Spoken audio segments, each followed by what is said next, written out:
My mother went into nurses training in 1947. She was 18 years old, a young German Baptist woman. I don't know if you know German Baptists, and women, they don't talk much. And she was becoming a nurse. And this is 1947, where you have God the Father, Son, Holy Spirit, and doctors kind of all in the pantheon of the gods, you know. It's not like that anymore, except neurosurgeons are kind of up there still.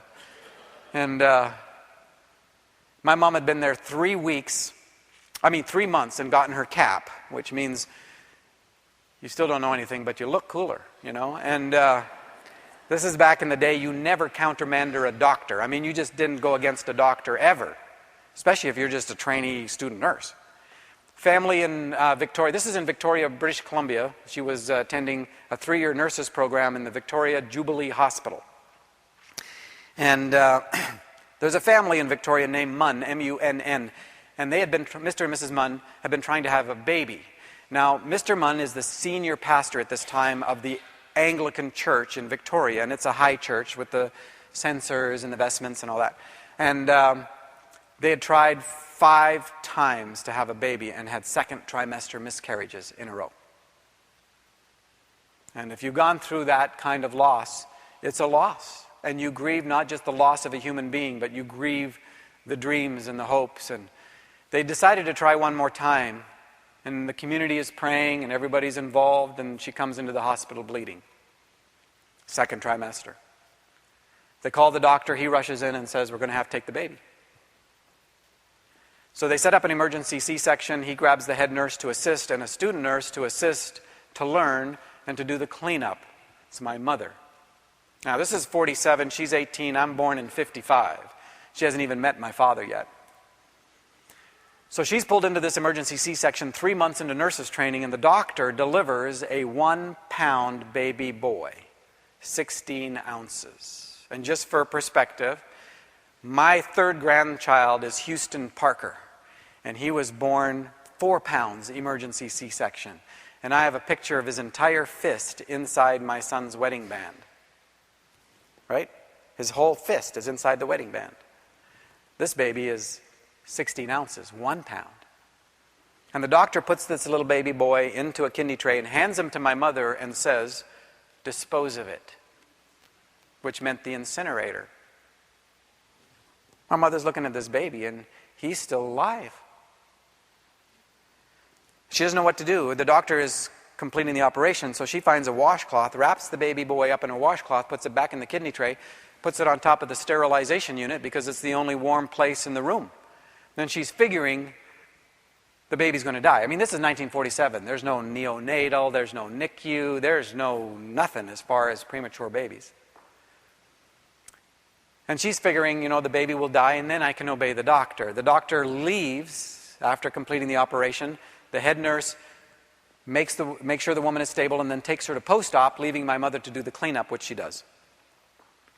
And then she sits there holding this little baby boy, waiting for him to die. The baby is born 8:30 p.m., May the 30th, 1947. At 9:30, the doctor meets with the parents and says, I'm sorry. You have a baby boy, but he didn't survive. And they're grieving. He goes home. My mother's sitting in the hospital in the operating room holding this baby, waiting for him to die. 10:30, 11:30, 12:30. At 1:30 in the morning, my mother says to herself, I should probably tell somebody about this. Calls the head nurse. The head nurse says, we are in so much trouble. They call the doctor. He comes in livid, furious, outraged, tears into my mom. In fact, he vowed that she would never graduate. And he tried to get her booted. But the head nurse, who was supposed to be the grouch of the campus, was the one who saved my mom's career. So he says, okay, you created this mess, now you're responsible for it. So my mother is given the responsibility of this 1-pound baby boy. And then he goes to the parents and says, I'm sorry I spoke too soon, but due to the miracles of modern medicine, we were able to, but we don't think he's going to live. And if he does, he's going to have brain damage and there's all these complications. They name him Harold, and my mother takes little tiny Harold up to the nursery where they begin feeding him with an eyedropper, and over the next 2 days he loses 4 ounces, 1/4 of his body weight, until he's down to 12 ounces. And then he begins to pick up weight. 2 weeks later, Mrs. Munn went home. 2 months later, little tiny Harold went home to his parents. And 2 years later, my mother gets a birthday invitation to his 2nd birthday. Meanwhile, the parents have been asking the questions, what really happened here? And nobody will tell them. My mother goes. She sees Harold. He's a little skinnier than the other kids, but he looks perfectly normal. She doesn't say anything. She graduates, goes to Bible school in Saskatchewan, meets my dad. They get married. They have a boy. When I'm 10 months old, we go to New Guinea. Years later, I am graduating from high school in Terrace, British Columbia, up near Alaska. My mother happens to be working in the hospital on the day that, with an Anglican nurse. She happens to be working this one day with an Anglican nurse on the day that she spots an obituary for Bishop Munn, who has passed away. And she asks the nurse, "Did you happen to know Bishop Munn?" "Yes, quite well." "Oh, did he have any children?" "Oh, he had 1 son. Do you know where he is?" "Well," she says, "last I heard, he's a missionary teacher in West Africa, and he's got twin boys." My mother still says nothing for another 10 years, right? Until she reads the obituary of the doctor who got so mad. So she's old school. What can I tell you? That's when she told her own family this story. We'd never heard of it. And now that the doctor's dead, she figures open season, right? So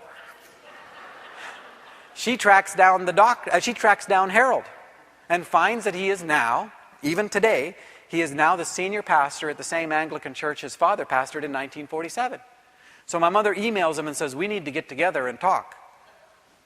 Well, they get together, and my parents meet Harold and his wife, and my mother tells Harold the real story. And Harold says, We knew there was this mystery about the way I was born, and nobody would ever tell anybody. Well, my parents have become good friends with Harold and his wife, which is kind of a miracle, because especially my dad, he's kind of an evangelical fundamentalist, and Harold he's an Anglican, he's almost not a Christian.